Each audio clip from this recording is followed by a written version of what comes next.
Our third forum, we've termed the Industrial and Consulting Sector Forum. We have three really fabulous speakers this afternoon to represent various aspects of the industry. Our first speaker, Patrick Dovigi, President and Chief Executive Officer of Green for Life. And you can see from his bio that Patrick's aspiration and goal is to create one of the largest and best-run environmental services companies in Canada. He's dedicated to the growth of Green for Life and expanding the service areas for liquid and solid waste as well as soil remediation. Currently, GFL operates in 5 different provinces and employs over 1,500 people. Patrick has been featured in Toronto Life magazine and recently won the ICCO, or the Italian Chamber of Commerce Award for Environmental Leadership.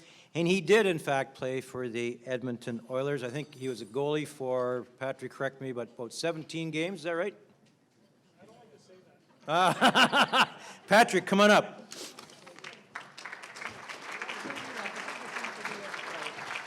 Forward? Perfect. Well, I just want to thank everyone for allowing me to speak, obviously, today. You know, through the Kawartha Conservation, we've had numerous discussions over the last couple of years, as well as Mayor Mercier, Bev Hendry, and Councillor Corrigan, being on sort of multiple sides of this hot topic. I was going to go through a presentation, but sort of the last group that I saw did a pretty excellent job of articulating sort of the issue, so I don't think we need to waste too many times. Carmela and the rest of the group did an excellent job of acknowledging some of the continued issues. So GFL, obviously, I formed the company in 2006, obviously, again, to grow an environmental services business across Canada, and we continue to do that.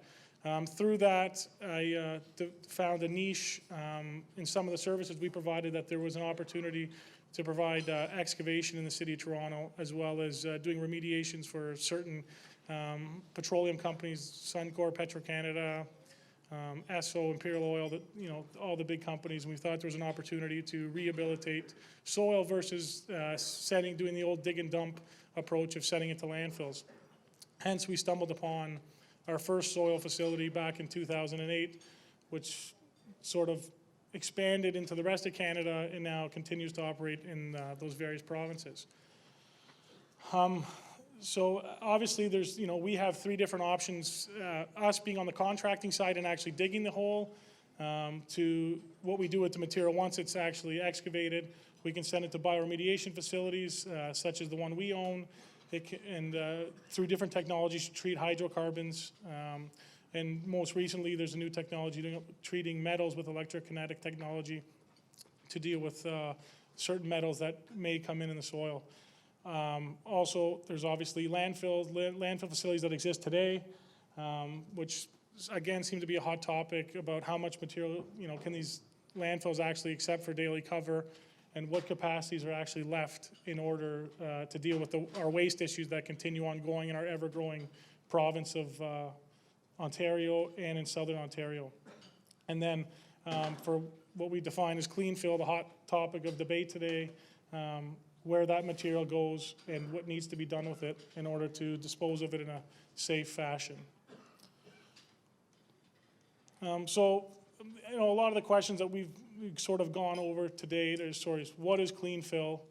How do I know what quality of fill is acceptable to be received at any given receiving site? Why should we allow fill to be received from outside of our township or municipality? Who is responsible for ensuring the quality of fill? How do we know where the material came from? What is an adverse effect defined by the Ministry of Environment? Why shouldn't all this material go to a landfill? And what are the potential risks if fill sites are not permitted? So from our perspective, I mean, you know, being in the industry and being what it is, there's 3 things that we know for sure. There's going to continue to be construction projects and infrastructure projects, and there's going to continue to be contaminated soil and non-impacted soil, and that material needs to go somewhere. So, you know, we continue to go through these public processes in terms of fill site. I mean, we believe developing sort of a protocol with the Township of Scugog that could protect the interests of all of our stakeholders, including ourselves and including the, Infrastructure Ontario, including every sort of developer, City of Toronto, coming up with a plan that would allow us to, continue to protect our interests while the ministry and the rest of the debate goes on in the province about who's going to regulate what and who's going to do what. So practically speaking, we had to come up with a solution that worked for everyone. Through that process, there's been lots of discussion around the different brownfield regs and et cetera, and taking parts of it and applying it to cleanfill sites, et cetera. And again, it comes down to compliance and how we do it. And I think the part that we're all missing here is, and from the discussions I've heard before, is sort of the practicality of how a site actually works and how a site actually, how it's transformed into what it is today. And there's certain challenges that we deal with on a daily basis.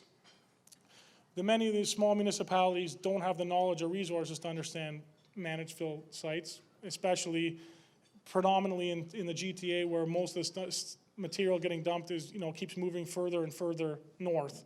And as development keeps moving further and further north, I mean, when I was in diapers, Aurora was the boonies.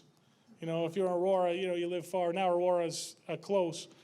And so we sit there and we try and figure out, as trying to keep in a competitive marketplace and keeping the costs to a reasonable standard for developers, we have to understand, is it better for the environment to come up with a solution where we can dump material closer to the GTA, where it may be more populated, or does it make sense to put on double the dump trucks, triple the dump trucks to drive further and further away into remote areas and pounding up and down the DVP and wear and tear on the 401 and et cetera. So, and then we have to balance, obviously, the quality of life issues for residents as these areas become more populated than they previously were.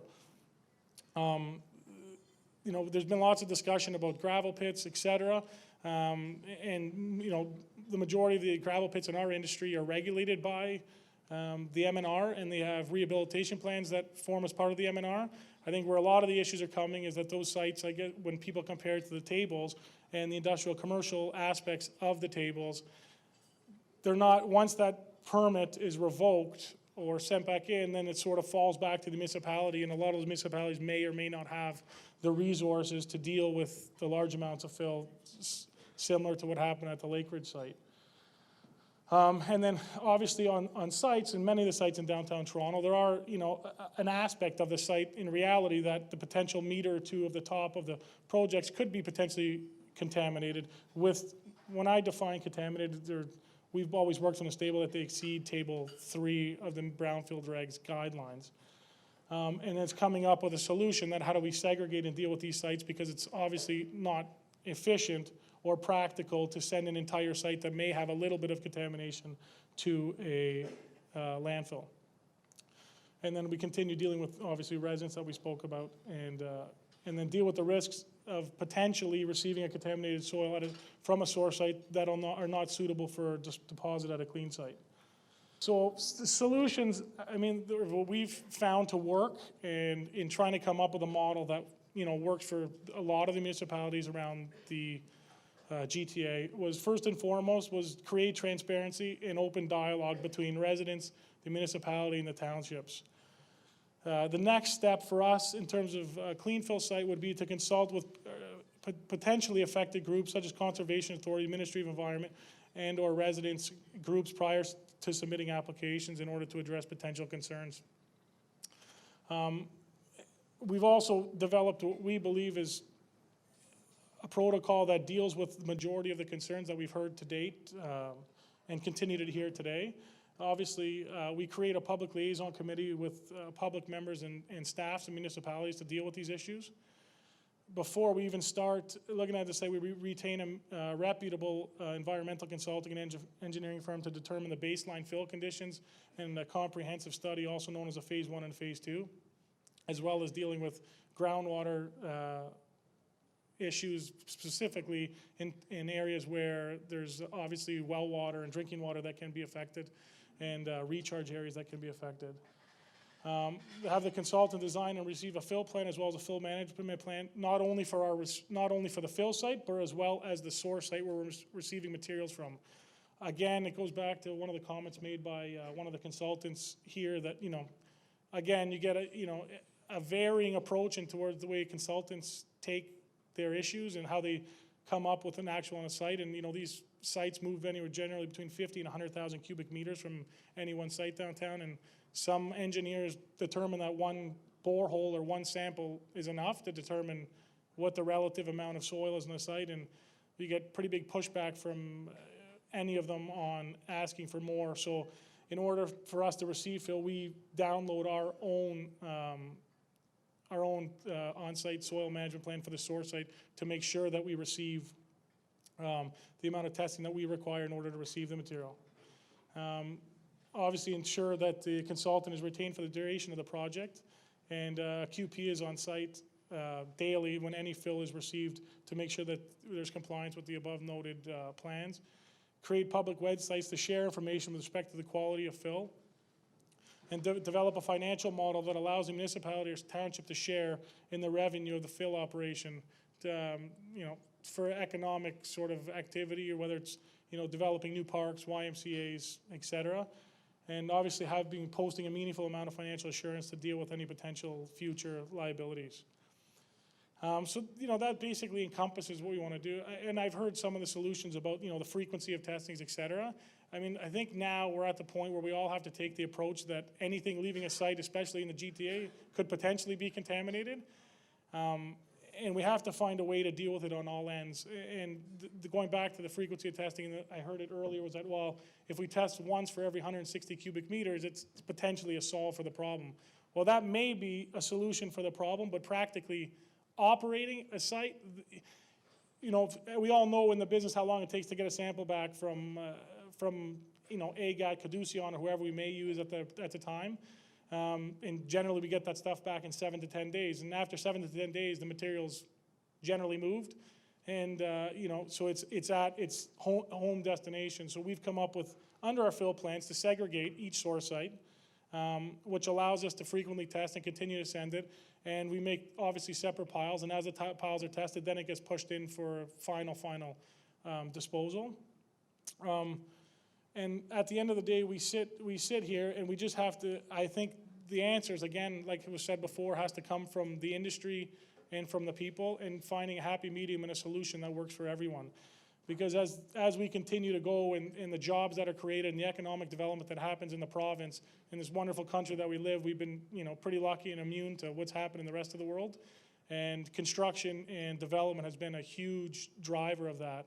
And I think as long as we continue to perform things and come up with a solution, that's an industry standard that everyone can work from, because I think uncertainty leads to, obviously, problems, and problems lead to things, and then rumors continue to start, and then it becomes a widespread issue. But if we all get on the same page, while the ministry and while the province decides what they're going to do in terms of policy between the municipalities and the township, and we can come up with a plan and solve the problem for them, I think that will be best kept for everyone here. So that's all I have to say. Thank you very much.